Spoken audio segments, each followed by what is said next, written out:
Hello, my name is David Royal and I'm here aboard my yacht Serenity. My video today is about safety brief, and what I'd like to do is share my safety brief that I do to my crew. Now, this came about a couple of months ago when I conducted an experiment regarding safety brief. I had a number of crew on board, both regular, as in sails with me a good handful of times throughout the year, and some new people. And what I did was I conducted my safety brief as per normal, running through all the usual stuff: man overboard, life jackets, fire, flooding, etc, etc. And then once we got underway, I then asked the crew questions about the safety brief they had earlier, and that was a good couple of hours later. And what was actually not surprising was the amount of information that was retained by the crew. And this got me thinking about how can I improve my safety brief so people can retain information better. Now, asking people to retain information is almost impossible. So what other process can I put in place that allows the crew to get to the information that we had discussed in the safety brief? Now, using the RYA's Sea Survival Handbook, which has a chapter on safety briefs, I use this as a basic guideline. I went on a sea survival course, my second one after 20 years, and first I would recommend doing one if you've not done one for a while, because it brings you back up to speed on sea survival, but also introduces you to the new technologies that are around today. For example, handheld flares, which as it transpires are really not a replacement for pyrotechnic flares, but that's another matter. Moving on to the safety brief. So I was thinking, what could I do to improve the accessibility of the information that I provide on my safety brief? It also gave me an opportunity to look how I conducted my safety brief to my crew members. So what I came up with was a docket. In this case, Serenity Emergency and Safety Procedure. It is a one docket with a handful of pages in there relevant to the safety brief. And this is stowed on the chart table, or next to the chart table with the other documents. It's in a red folder. The only docket I've got there that's in a red folder. Easily accessible, waterproof pages, and with all the information. Now in here,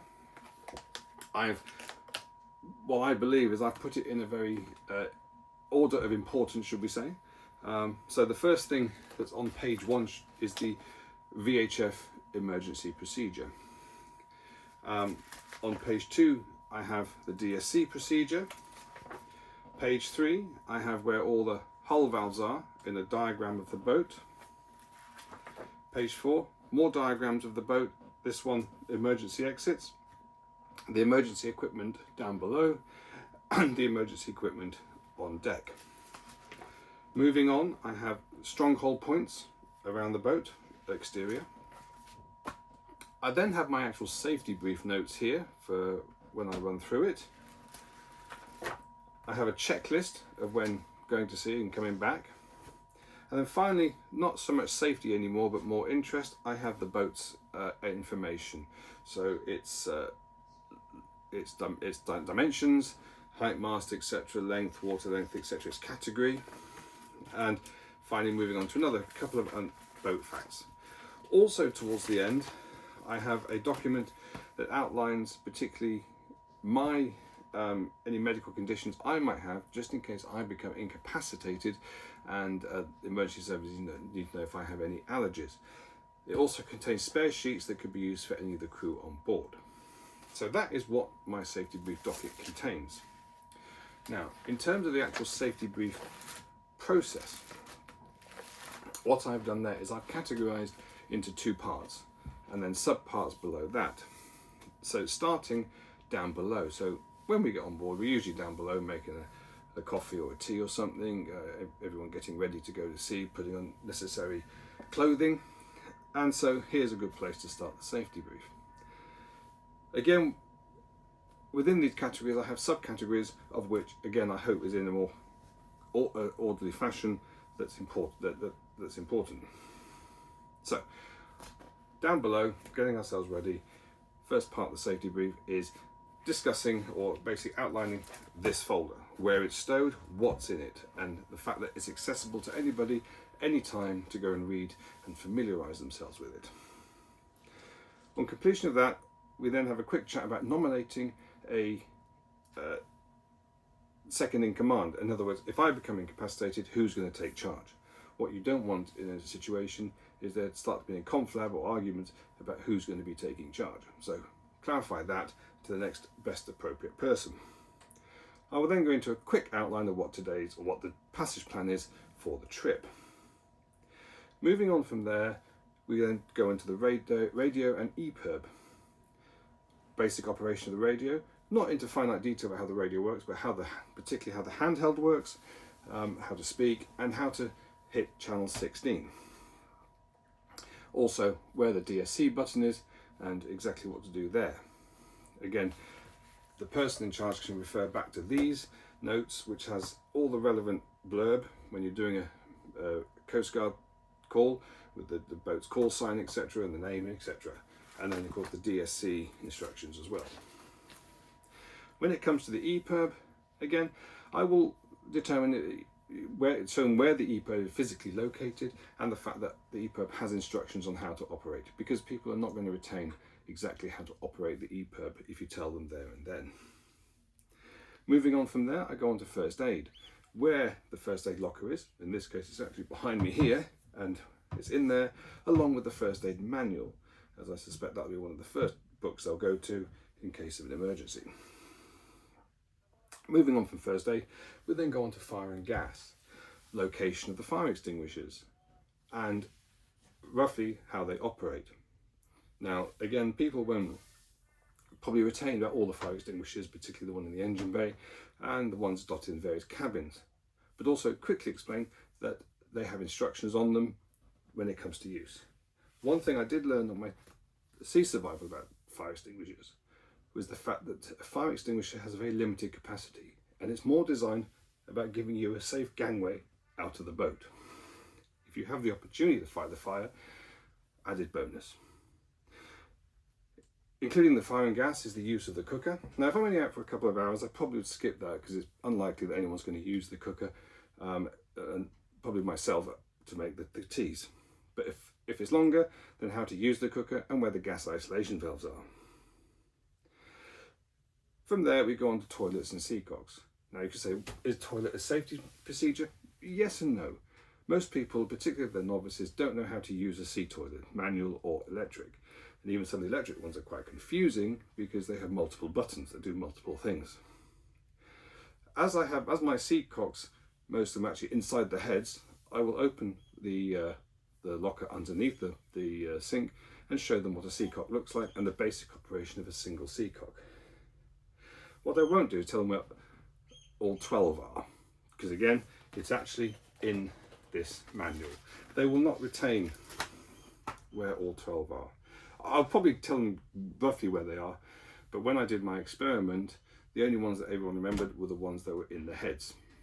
There were still 4 others which they forgot where they were, but more importantly, where they can get that information from for its location. Finally, while we're down below, life jackets. It's the last thing we're going to be putting on before we go up top, and therefore a quick overview of the life jackets, how they operate, automatic, manual, checking their cylinders, etc., what's inside them, as per usual, and also a part of life jackets, lifelines, in case we do need them, how to attach them to the life jacket, and the strongholds, and the fact that we'll be discussing strongholds when we get on deck.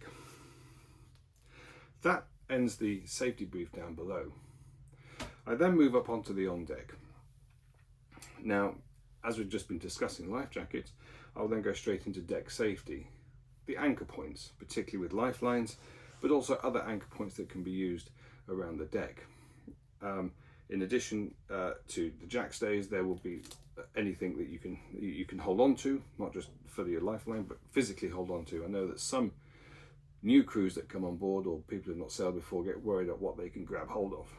And I'd like to emphasise and comfort them that most things up in the cockpit are are you can grab hold of. Much rather you grab hold of something rather than go overboard. Part of my deck safety is winch operation. Now, some of the crew may be using the winches and therefore may be unfamiliar with how winches work or been a long time since they used them. So I quickly demonstrate the overview of how to do a winch, how to operate a winch safely. I will then discuss about do not standing on seats, keeping seated at all times unless you're on the helm, and keeping yourself away from vulnerability of falling overboard. And finally, when it comes to deck safety, about where do not go forward of the spray hood unless you ask myself. Now, if it's a hot sunny day and you're motoring and it's calm, then I might permit people to go to the foredeck to catch some rays, but otherwise everyone stays in the cockpit unless they of course ask me first. Moving on from deck safety, I go on to life raft and grab bag. Again, only basic, where the life raft is, how to deploy.